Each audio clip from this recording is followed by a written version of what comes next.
or conquer anyone. I should like to help everyone if possible. Jew, Gentile, black man, white. We all want to help one another. Human beings are like that. We want to live by each other's happiness, not by each other's misery. We don't want to hate and despise one another. In this world, there's room for everyone, and the good earth is rich and can provide for everyone. The way of life can be free and beautiful, but we have lost the way. Greed has poisoned men's souls, has barricaded the world with hate, has goose-stepped us into misery and bloodshed. We have developed speed, but we have shut ourselves in. Machinery that gives abundance has left us in want. Our knowledge has made us cynical, our cleverness hard and unkind. We think too much and feel too little. More than machinery, we need humanity. More than cleverness, we need kindness and gentleness. Without these qualities, life will be violent, and all will be lost.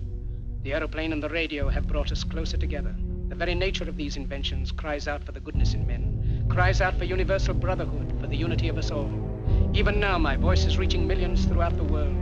Millions of despairing men, women, and little children, victims of a system that makes men torture and imprison innocent people. To those who can hear me, I say, do not despair. The misery that is now upon us is but the passing of greed, the bitterness of men who fear the way of human progress. The hate of men will pass, and dictators die, and the power they took from the people will return to the people. And so long as men die, liberty will never perish. First of all, the government doesn't have any responsibility. People have responsibility. This building doesn't have responsibility. You and I have responsibility. People have responsibility. The question is, how can we as people exercise our responsibility toward our fellow man most effectively? That's the problem.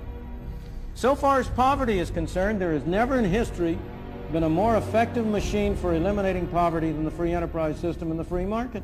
If you look at the real problems of poverty and denial of freedom to people in this country, almost every single one of them is a result of government action and would be eliminated if you eliminated the bad government failures. Even the poorest people in this country are relatively well off compared to the conditions in many other countries in the world. What we take as our standard of poverty is above the average income of all of the people in the Soviet Union, let alone of the people in India or China or in other countries. Now that doesn't mean we should be satisfied with it.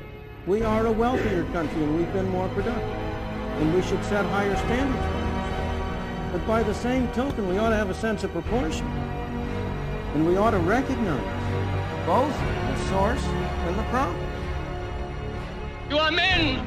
You have the love of humanity in your hearts. You don't hate, only the unloved hate, the unloved and the unnatural. Soldiers, don't fight for slavery, fight for liberty. In the 17th chapter of St. Luke it is written, the kingdom of God is within man, not one man nor a group of men, but in all men, in you. You, the people, have the power to create machines, the power to create happiness. You, the people, have the power to make this life free and beautiful, to make this life a wonderful adventure. Then in the name of democracy, let us use that power. Let us all unite. Let us fight for a new world, a decent world, that will give men a chance to work, that will give youth a future and old age a security. By the promise of these things, brutes have risen to power, but they lie. They do not fulfill that promise. They never will. Dictators free themselves, but they enslave the people. Now let us fight to fulfill that promise. Let us fight to free the world, to do away with national barriers, to do away with greed, with hate and intolerance. Let us fight for a world of reason, a world where science and progress will lead to all men's happiness. Soldiers, in the name of democracy, let us all unite!